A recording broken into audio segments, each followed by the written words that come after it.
अस्सलामुअलैकुम। आज की इस वीडियो में हम फ़िज़िक्स में का जो मॉडल पेपर है मैट्रिक क्लास का, उसकी प्रॉब्लम सॉल्व करेंगे। तो आप यहाँ पे देख सकते हैं पार्ट 2 में हमारे पास जो प्रॉब्लम है यहाँ पे लिखा है कि नोट में आंसर इन 3, मतलब ये है कि हमें 3 प्रॉब्लम यहाँ पे अटैम्प्ट करने हैं और हमें कितने 1 2 3 4 5 प्रॉब्लम गिवन है। मतलब ये कि 2 प्रॉब्लम की हमारे पास चॉइस है, 5 में से हमें कोई से भी 3 अटैम्प्ट करने पड़ेंगे और यहाँ पे जिसके मार्क्स हैं वो है 12। इसका मतलब ये है कि 4 नंबर का एक प्रॉब्लम होगा।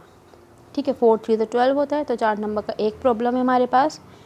तो आज हम जो मॉडल पेपर है मैट्रिक क्लास का, उसकी प्रॉब्लम सॉल्व करते हैं। तो सॉल्व करने से पहले और इस वीडियो को स्टार्ट करने से पहले मैं आपसे एक गुजारिश करना चाहती हूँ कि अगर आपने अभी तक मेरा चैनल सब्सक्राइब नहीं किया है तो काइंडली आप उसे सब्सक्राइब कर दीजिए, उसे लाइक करें और ज़्यादा से ज़्यादा शेयर करें।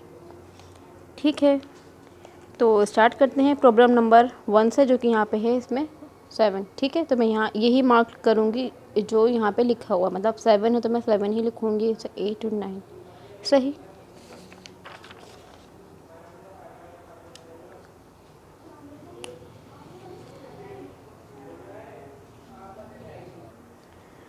तो स्टार्ट करते हैं, डेटा बनाते हैं। इसका क्या लिखा है इसमें,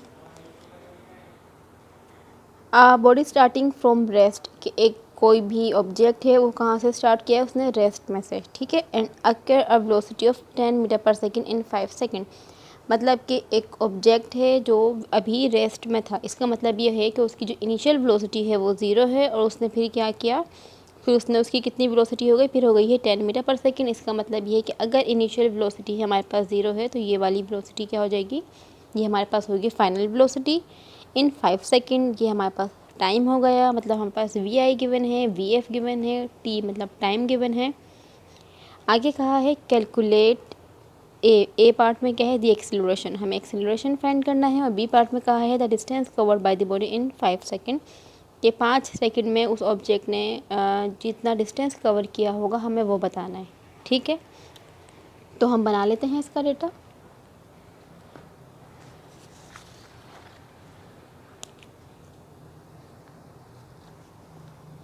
वी आई हमारे पास है 0। ठीक है, वी एफ हमें गिवन है यहाँ पे 10 मीटर पर सेकेंड, और टाइम कितना है, टाइम है हमारे पास 5 सेकेंड।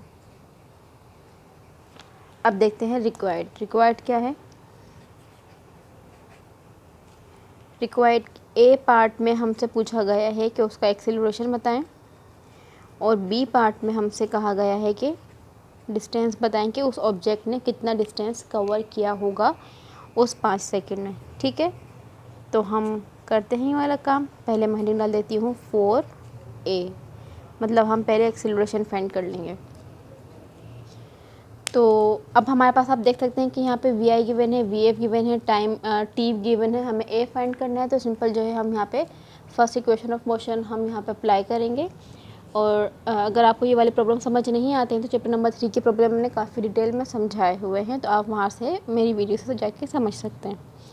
ठीक है, तो हम यहाँ पे अप्लाई करेंगे फर्स्ट इक्वेशन ऑफ मोशन, और हमें पता है कि फर्स्ट इक्वेशन ऑफ मोशन क्या है, V F equal V I plus A T. अब हम क्या करेंगे, यहाँ पे इनकी वैल्यूज़ को पुट करेंगे। तो वी एफ हमारे पास क्या है, वी एफ हमारे पास है 10, वी आई हमारे पास है 0, प्लस ए हमें फाइंड करना है, टी हमारे पास है 5।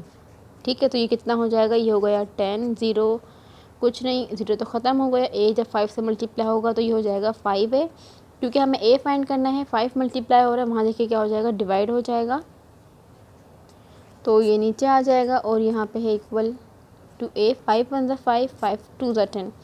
तो इसका मतलब एक्सीलरेशन हमारे पास आया है 2 मीटर पर सेकेंड स्क्वायर, और यूनिट आपको लाजमी लगाना है।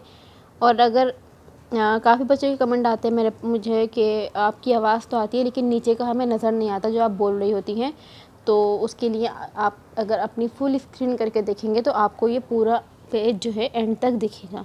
ठीक है, तो हमने ये क्या फाइंड कर लिया है, हमने एक्सेलरेशन फाइंड कर लिया है। अब हम चलते हैं डिस्टेंस फाइंड करते हैं। ठीक है, अब क्योंकि हमें डिस्टेंस फाइंड करना है तो आप देखें हमें वी आई गिवन है, वी एफ गिवन है, टी गिवन है, हमने ए भी फाइंड कर लिया। तो डिस्टेंस हमारे पास सेकंड इक्वेशन ऑफ मोशन में भी होता है और थर्ड इक्वेशन ऑफ मोशन में भी होता है।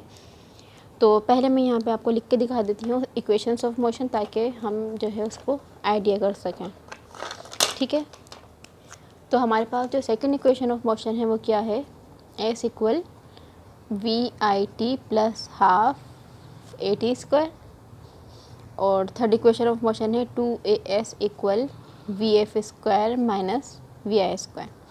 ठीक है, अब हम देखते हैं कि हम कौन से वाली इक्वेशन से फाइंड कर सकते हैं डिस्टेंस। देखें, हमें डिस्टेंस फाइंड करना है, वी आई हमें गिवन है, टी हमें गिवन है 1/2 पता है, ए हमने फाइंड कर लिया है और टी हमें मालूम है। इसका मतलब है कि हम इस सेकंड इक्वेशन ऑफ मोशन से अप्लाई जो है फाइंड कर सकते हैं। और अगर हम थर्ड को देखें तो हम थर्ड से भी फाइंड कर सकते हैं, क्योंकि ए हमने अभी फाइंड किया है, एस हमें फाइंड करना है, वी एफ हमें मालूम है और वी आई भी हमें मालूम है। तो ये हमारे ऊपर है कि हम सेकंड इक्वेशन ऑफ मोशन से फाइंड करें या थर्ड इक्वेशन ऑफ मोशन से फाइंड करें। तो यहाँ पे जो है मैं third equation of motion apply कर देती हूँ। ऐसे ही कोई इसमें मतलब ऐसी बात नहीं है, आप चाहे तो सेकंड इक्वेशन ऑफ मोशन से भी डिस्टेंस को फाइंड कर सकते हैं। ठीक है, तो यहाँ पे मैं लगाऊंगी थर्ड इक्वेशन ऑफ मोशन, जो है हमारे पास 2as equal V F square minus V I square. ठीक है, 2 हमने ऐसे ही लिखा, ए अभी हमने फाइंड किया था, कितना फाइंड किया था, ए अभी हमने फाइंड किया है 2, तो हम यहाँ पे लिख देंगे इसकी जगह 2।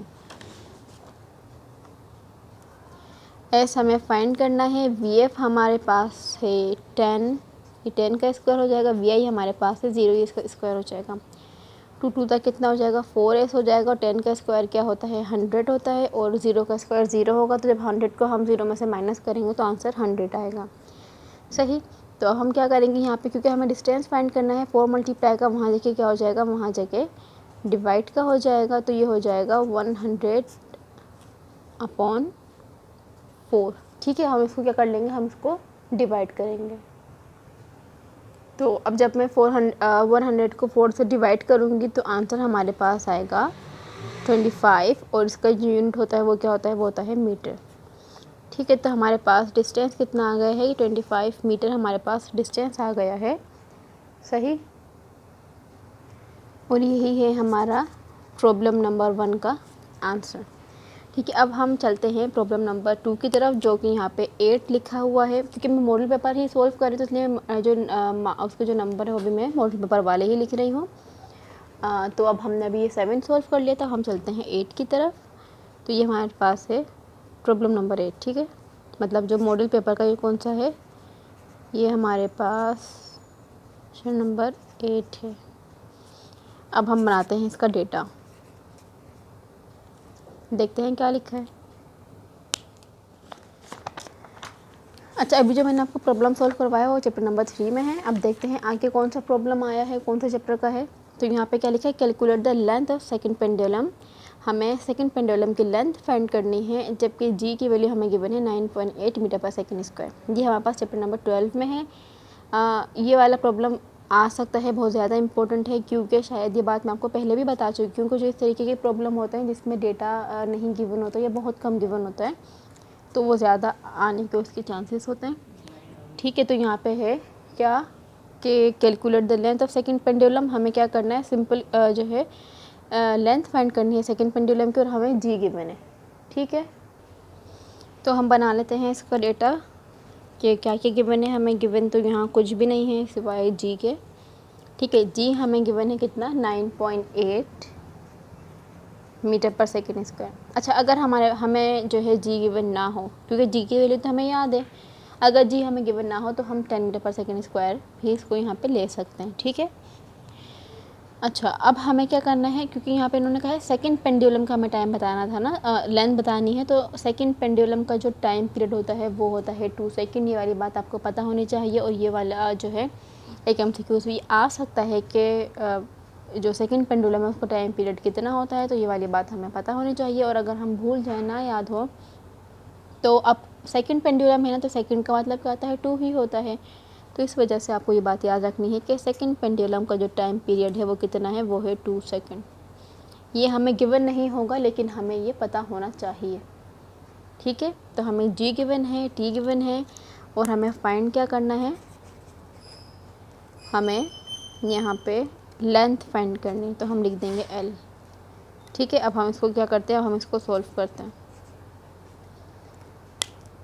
तो इसका जो यहाँ फॉर्मूला है हम वो अप्लाई कर देते हैं। फॉर्मूला क्या है, टाइम पीरियड का T इक्वल है 2 अंडर रूट L/G। ठीक है, टाइम पीरियड किसके इक्वल है कि T इक्वल है 2 अंडर रूट L/G। तो यहाँ पे हमें क्या है, T हमें गिवन है 2 हमें पता है, पाई की वैल्यू भी हमें पता होनी चाहिए जो कि है 3.142 या फिर 22/7। आपकी मर्ज़ी है, आप 22/7 लिखें या 3.142 लिखें, क्योंकि अगर हम 22/7 को जब डिवाइड करेंगे, मतलब 22 को जब मैं 7 से डिवाइड करूँगी तो आंसर क्या आता है 3.142 ही आता है। सही, L हमें फाइंड करना है और G हमें यहाँ पे गिवन है, तो हम वैल्यूज़ को पुट कर देते हैं। T की जगह 2 आ जाएगा, ये 2 की जगह 2 आया, पाई की जगह मैं लिखूँगी 3.142 अंडर रूट L हमें जो है फाइंड करना है और G हमारे पास है 9.8। ठीक है, अब हम क्या करेंगे, यहाँ पे मैं फिर बता दूं कि अगर आपको यहाँ नीचे का ये नज़र नहीं आ रहा तो आप अपनी फुल स्क्रीन करें, आपको ये नज़र आ जाएगा एंड तक। तो हम यहाँ क्या करते हैं, ये जो 2 है 3.142 से मल्टीप्लाई हो रहा है, इसको हम मल्टीप्लाई कर लेते हैं। 2 मल्टीप्लाई बाय 3.142 इक्वल आंसर आया है 6.284। तो हम लिख लेंगे 6.284, ये हो जाएगा अंडर रूट L/9.8। ठीक है, अब यहाँ पे 6.284 क्या हो रहा है, यहाँ पे इसके साथ ये मल्टीप्लाई हो रहा है, तो वहाँ देखिए क्या हो जाएगा, डिवाइड हो जाएगा। तो हम क्या कर लेंगे, इसको डिवाइड कर देंगे। ठीक है, डिवाइड होगा तो ये नीचे आ जाएगा 2 के, तो कर लेते हैं।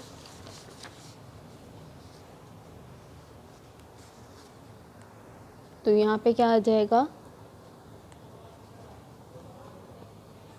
2/6.284 इक्वल अंडर रूट L/9.8। ठीक है, यहाँ पे 2 को इससे हम डिवाइड कर लेंगे, देखते हैं क्या आता है। तो 2 डिवाइडेड बाय 6.284 इक्वल आंसर आया है 0.318। ठीक है, तो हम यहाँ लिख देंगे 0.318 इक्वल अंडर रूट L/9.8।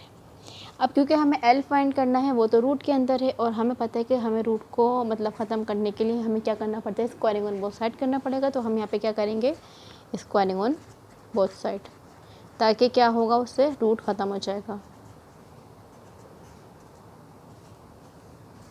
तो ये हो जाएगा 0.318, इस पर भी स्क्वायर हो जाएगा और यहाँ पे L/9.8 पे भी क्या हो जाएगा, स्क्वायर।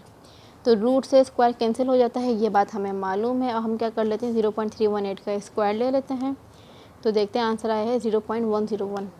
कितना आया है, 0.101 इक्वल, और यहाँ पे हो गया है L/9.8। अब क्योंकि हमें L फाइंड करना था, 9.8 के साथ डिवाइड में है, वहाँ देखिए क्या हो जाएगा, मल्टीप्लाई हो जाएगा। तो ये हो जाएगा 0.101 multiply by 9.8 equal to L। अब हम इसको मल्टीप्लाई कर लेते हैं 9.8 से, तो आंसर हमारे पास आया है 0.99। तो L हमारे पास है 0.99 मीटर। ठीक है, और अगर हम यहाँ पे 10 रखते तो हमारे पास आंसर आता 1.01, इस तरीके से कुछ आता, तो वो भी ठीक है और ये भी ठीक है। तो हमारे पास आंसर कितना आ गया है, 0.99। आपका हो सकता है 0.98 भी है। जैसे काफ़ी बच्चे मुझसे ये पूछते हैं कि मतलब पॉइंट के बाद अगर फॉर एग्जाम्पल मेरा 99 है और हो सकता है काफ़ी बच्चों को 98 आए, तो उससे कोई फ़र्क नहीं पड़ता। पॉइंट के बाद अगर एक वैल्यू आपकी ठीक है तो वो ठीक होता है। कभी कभी हम जो है राउंड ऑफ हो जाती हैं वैल्यूज़, या मतलब इसका ही कोई मसला होता है, राउंड ऑफ का होता है, बाकी ऐसी कोई बात नहीं होती। जो आप मुझसे बोलते हैं कि आपका आंसर गलत आ रहा है, बुक में तो 0.98 है और आपका 99 आ रहा है, तो ये गलत नहीं होता। डेसिमल के बाद अगर आपकी एक वैल्यू ठीक है तो वो सही ही कंसीडर किया जाता है। ठीक है, तो ये हमने प्रॉब्लम जो हमारे पास था चैप्टर नंबर 12 का, ये भी हमने सॉल्व कर लिया है। अब हम चलते हैं नेक्स्ट जो हमारे पास प्रॉब्लम है, देखते हैं वो कौन से चैप्टर का है। लिखा है जो यहाँ पे 9 है। ठीक है, क्या लिखा है, the potential difference apply to the terminal of a portable radio is 9 volt. ठीक है, हमें क्या है, यहाँ पे पोटेंशियल डिफरेंस गिवन है जो कि कितना है, उसका 9 वोल्ट है। Find the resistance of the radio. हमें क्या फाइंड करना है, रेजिस्टेंस फाइंड करनी है वो रेडियो की। If a current of 25 milliampere is flowing through it.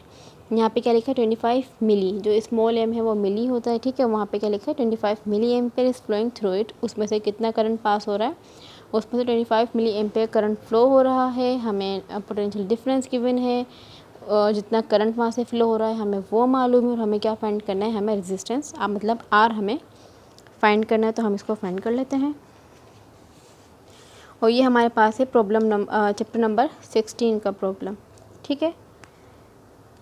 और अगर आपको इसको डिटेल में समझना है सारी प्रॉब्लम तो आप वीडियो देख सकते हैं। मैंने तमाम जो है इसकी मतलब चैप्टर के जो प्रॉब्लम्स थे वो मैंने डाले थे, ठीक है। तो ये हमारे पास है नंबर 9। इसका हम बनाते हैं डेटा। हमें पोटेंशियल डिफरेंस गिवन है, पोटेंशियल डिफरेंस मतलब V हमें गिवन है यहाँ पे, ठीक है। V हमारे पास कितना है, V हमारे पास है 9 वोल्ट। इसके बाद हमें करंट गिवन है, करंट को हम I से डिनोट करते हैं और वो हमारे पास कितना है 25 मिली एम्पेयर। और हमें क्या फाइंड करना है, उसको हम लिख देंगे रिक्वायर्ड में। हमें रेजिस्टेंस मतलब R फाइंड करना है, ठीक है। अब हम करेंगे यहाँ पे सॉल्यूशन। बहुत इजी है ये जो है। अच्छा, और ये एक और बात कि यहाँ पे लिखा हुआ है मिली, और ये बात मैंने आपको पहले भी बताई है। जब भी कभी मिली होता है तो मिली का मतलब होता है 10 की पावर -3। तो हम क्या लिख देंगे, ये हो जाएगा 25 10 की पावर -3 एम्पेयर। बस सिंपल हमें क्या करना होता है, अगर मिली लिखा है ना मतलब स्मॉल m है तो हम उसको कर देंगे 10 की पावर -3। और यहाँ पे जो है डिफरेंट पावर्स होती हैं वो, अगर यहाँ पे n होता है मतलब नैनो होता है तो वो 10 की पावर -9 होती है। माइक्रो होते हैं तो 10 की पावर -6 होता है, ठीक है। क्योंकि यहाँ पे m लिखा था वो मिली है तो यहाँ पे क्या हो गया 10 की पावर -3।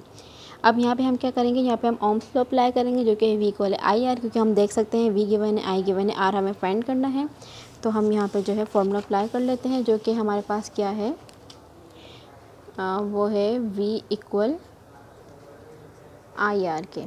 v हमें गिवन है, ठीक है। v हमें गिवन था 9, I हमारे पास है 25 10 की पावर -3 और R हमें क्या करना है, फाइंड करना था, उसको हमने लिख दिया ऐसे, ठीक है। अब हमें R फाइंड करना है। 25 एक्सपोनेंट -3 यहाँ पे इसके साथ क्या हो रहा है, मल्टीप्लाई हो रहा है, वहाँ देखिए क्या हो जाएगा, डिवाइड हो जाएगा। तो ये हो जाएगा 9/25 10 की पावर -3 इक्वल टू R, ठीक है। हम इसको डिवाइड कर लेते हैं, देखते हैं क्या आंसर आता है। 9 डिवाइडेड बाय 25 एक्सपोनेंट -3 इक्वल, तो आंसर आया है हमारे पास 360। तो रेजिस्टेंस हमारे पास कितनी है, R हमारे पास है 360 ओम्स। और ये ओम्स क्या है, ये इसका यूनिट है। और ये हमारे पास आ गया है प्रॉब्लम नंबर 3 जो हमने मतलब सॉल्व किया है, जिसका इसका 9 है वो हमने यहाँ पर सॉल्व कर लिया, उसका आंसर आ चुका है। अब हम चलते हैं प्रॉब्लम नंबर 4 की तरफ, मतलब यहाँ हमारा प्रॉब्लम नंबर 4 है, यहाँ पे जिसका है यहाँ पे इसका 10 है, ठीक है। तो देखते हैं ये कौन सा चैप्टर का है। How much work is done to displace horizontally a body 400 centimetre by a force of 200 newton, कि कितना वर्क डन हुआ होगा जब हमने क्या किया कि एक ऑब्जेक्ट है हमारे पास, हमने उसको उसके ऊपर हमने 200 न्यूटन की फोर्स अप्लाई की है, और हमारी फोर्स अप्लाई करने की वजह से वो 400 सेंटीमीटर उसने क्या किया, डिस्प्लेस हुआ है वो, मतलब एक जगह से दूसरी जगह गया है। तो आगे लिखा है कि which angle whose angle with the horizontal is 30 degree, जिसका एंगल कितना है, उसका एंगल 30 डिग्री 30 डिग्री है। हमें अब इनको क्या बताना है, हमें वर्क डन बताना है। मतलब ये हुआ कि तो एक इस तरीके से कोई यहाँ का जो एंगल है, मतलब आप ऐसे देखें, ये जो एंगल है यहाँ का ये है 30 डिग्री, और यहाँ पे कोई एक ऑब्जेक्ट है, तो हमने उसे क्या किया है, उस ऑब्जेक्ट को हम यहाँ से हमने 200 न्यूटन की फोर्स अप्लाई किया। फोर्स अप्लाई करने के बाद हम जो है उसको हमने डिस्प्लेस किया, फॉर एग्जाम्पल समझा हम यहाँ पे लेकर आ गए उसे। तो यहाँ पे उसने जो डिस्टेंस जो कवर किया है वो हमारे पास है, वो कितना है, वो है 400 सेंटीमीटर। मतलब यहाँ ये जो एंगल है वो हमारे पास 30 डिग्री हो गया, और जो हमने फोर्स अप्लाई की है वो हमारे पास 200 न्यूटन है, और जो उस ऑब्जेक्ट ने जो डिस्प्लेस किया है, जो डिस्टेंस कवर किया है, वो हमारे पास है 400 सेंटीमीटर। अब वो कह रहे हैं कि इस ऑब्जेक्ट को यहाँ से यहाँ तक पहुँचाने में हमने जो वर्क डन किया होगा आपको वो बताना है। ठीक है, तो हम चलते हैं अब इसको सॉल्व करने। अच्छा, ये है हमारे पास चैप्टर नंबर 8 का प्रॉब्लम। ठीक है, तो हम कर लेते हैं इसको, जो कि प्रॉब्लम नंबर 10 है यहाँ पे। तो ये हो जाएगा, अच्छा मैंने प्रॉब्लम की हेडिंग डाल दिया यहाँ पे, प्रॉब्लम नंबर 10। इसका हम बना लेते हैं डेटा। तो क्या क्या गिवन है हमारे पास,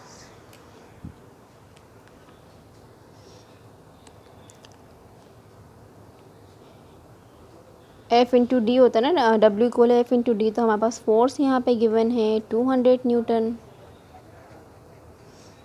डी हमारे पास है 400 सेंटीमीटर, और इन्होंने क्या कहा, एंगल भी हमें गिवन है जो कि है 30 डिग्री। और हमें फाइंड क्या करना है, हमें यहाँ पे वर्क डन फाइंड करना है, मतलब W फाइंड करना है। तो हम यहाँ रिक्वायर्ड में लिख देंगे कि W हमें यहाँ पे फाइंड करना है। अब हम डालते हैं सॉल्यूशन। ठीक है, और फॉर्मूला हमें पता है, लेकिन फॉर्मूला क्या होता है, W इक्वल है FD cos थीटा। अच्छा, अगर हमें यहाँ पे एंगल गिवन नहीं होता तो वो हम यहाँ पे डायरेक्ट FD कर लेते। अच्छा, अब यहाँ पे हमारे पास है 400 सेंटीमीटर। तो डिस्टेंस हमारे पास सेंटीमीटर में नहीं होता बल्कि किस में होता है, मीटर में होता है। तो हमें क्या करना पड़ेगा, इस सेंटीमीटर को मीटर में कन्वर्ट करना पड़ेगा। तो डिस्टेंस हमारे 1 मीटर इक्वल होता है 100 सेंटीमीटर के। तो हम यहाँ पे जो है, सेंटीमीटर छोटा यूनिट है और मीटर क्या है, बड़ा है। तो हम छोटे से बड़े में आ रहे हैं, तो छोटे से बड़े में आने के लिए हम क्या करते हैं, छोटे से बड़े में आने के लिए हम डिवाइड कर देते हैं। तो ये इसको हम 100 से जब डिवाइड करेंगे तो आंसर आ जाएगा 4 मीटर। ठीक है, तो अब हम वैल्यूज़ को पुट करेंगे, देखते हैं आंसर क्या आता है। क्योंकि हमें वर्क डन फाइंड करना है। F हमारे पास है 200, D हमारे पास है 4, cos थीटा हमारे पास है 30 डिग्री। ठीक है, अब हम इनको सिंपल मल्टीप्लाई करेंगे और आंसर देखते हैं क्या आएगा। 200 को जब मैं 4 से मल्टीप्लाई करूँगी तो आंसर क्या आएगा, 4 2 सा 8 होता है। तो ये हमारे पास हो जाएगा 800। और cos 30 देख लेते हैं क्या है। हमने क्या करना है, सिंपल cos प्रेस करना है, 30 प्रेस किया, इक्वल। तो हमारे पास आंसर आया है 0.866, 0.866। इसको हम क्या करेंगे, मल्टीप्लाई करवा देंगे 800 से। तो आंसर हमारे पास आया है 692.82। आंसर कितना है, 692.82। और वर्क का यूनिट क्या होता है, जूल। ठीक है, तो ये क्या है, हमने प्रॉब्लम नंबर 10 सॉल्व कर लिया है। और ये जो है आपका प्रॉब्लम, जो प्रॉब्लम नंबर 8.1 है, ये बिल्कुल उसी के तरीके से, लेकिन बस वहाँ फ़र्क इतना है कि वहाँ पे जो डिस्टेंस हमें गिवन है वो हमारे पास है 40 मीटर। ठीक है, लेकिन यहाँ जो है वो यहाँ पे है 400 सेंटीमीटर। तो हमें इसको मीटर में कन्वर्ट करना पड़ा। ये हमारे पास आ गया है प्रॉब्लम नंबर 10 का, मतलब जो हमने यहाँ पे किया उसका आंसर आ चुका है। अब हम चलते हैं अपने लास्ट प्रॉब्लम की तरफ और देखते हैं कि वो कौन सा चैप्टर का है। ठीक है, तो ये हमारे पास हो जाएगा मॉडल पेपर का हमारा लास्ट जो इसका प्रॉब्लम है। मार्क में वही लिखूँगी नंबर जो हमारे पास मॉडल पेपर में। ठीक है, इसका बना लेते हैं डेटा। अब देखते हैं क्या लिखा है इसमें। 0.5 kg of copper needs 1905 joule of heat to raise its temperature through 10 degree centigrade. के 0.5 kg हमारे पास कॉपर है, उसको कितनी अपना जो है टेम्परेचर को इंक्रीज़ करने के लिए, मतलब 10 डिग्री सेंटीग्रेड का टेम्परेचर इंक्रीज़ करने के लिए उसे 1905 जूल की ज़रूरत है। ठीक है, अगर हम उसको क्या करेंगे, अगर हम उस 0.5 kg को 1905 जूल एनर्जी प्रोवाइड करेंगे तो उसका जो टेम्परेचर है वो 10 डिग्री सेंटीग्रेड इंक्रीज़ कर जाएगा। तब वो ये कह रहे हैं calculate the heat capacity of the sample, कि आपको उस सैंपल की हीट कैपेसिटी बतानी है। ठीक है, हमें यहाँ पे कॉपर का मास गिवन है, उसकी हीट गिवन है, यहाँ पे टेम्परेचर गिवन है, उन्होंने कहा है कि हीट कैपेसिटी आपको बतानी है। तो हम इसका बना लेते हैं डेटा। और ये हमारे पास है चैप्टर नंबर 11 का प्रॉब्लम, और ये सोल्व प्रॉब्लम है। जब मैंने चैप्टर नंबर 11 के आपको प्रॉब्लम करवाए थे तो मैंने उसमें आपको सोल्व प्रॉब्लम ही करवाए थे। मैंने यही कहा था कि चैप्टर नंबर 11 से सोल्व प्रॉब्लम ही आते हैं। ठीक है, तो हम बनाते हैं इसका डेटा और देखते हैं और लिख लेते हैं यहाँ पे कि हमें यहाँ पे क्या क्या गिवन है। तो ये हमारे पास हो गया है मास गिवन है, कितना हमारे पास, वो है 0.5 kg। और क्या गिवन है हमारे पास, हीट गिवन है जो है डेल्टा क्यू। हीट को हम डेल्टा क्यू से डिनोट करते हैं, जो कि है हमारे पास 1905 जूल। और फिर क्या है, टेम्परेचर हमारे पास है 10 डिग्री सेंटीग्रेड। और हमें कहा गया है रिक्वायर्ड में कि कैलकुलेट द हीट कैपेसिटी।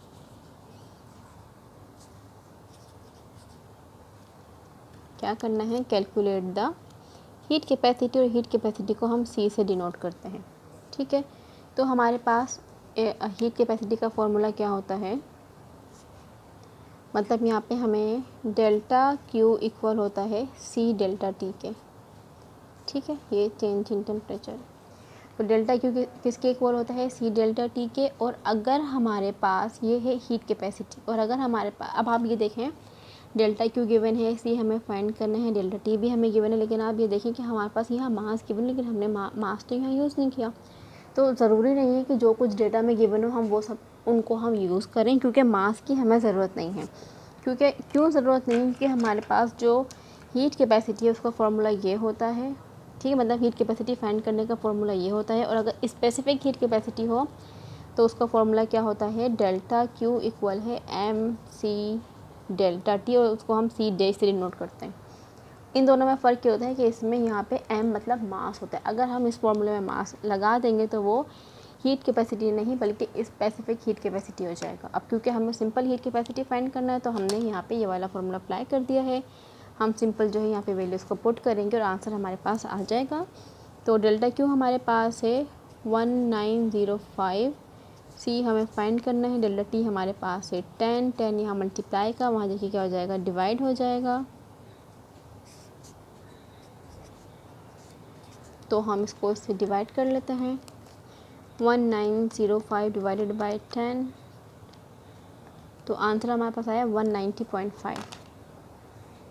तो कितना है, 190.5। और इसका हम यूनिट लिख लेते हैं। अगर आपको यूनिट याद ना हो तो यूनिट बनाने का बहुत आसान तरीका मैं आपको पहले भी बता चुकी हूँ। फॉर्मूला देखें हमारे पास क्या था, डेल्टा क्यू इक्वल है सी डेल्टा टी। क्योंकि हमने सी का फॉर्मूला फाइंड किया है तो ये क्या हो जाएगा, सी इक्वल हो जाएगा delta Q upon delta T.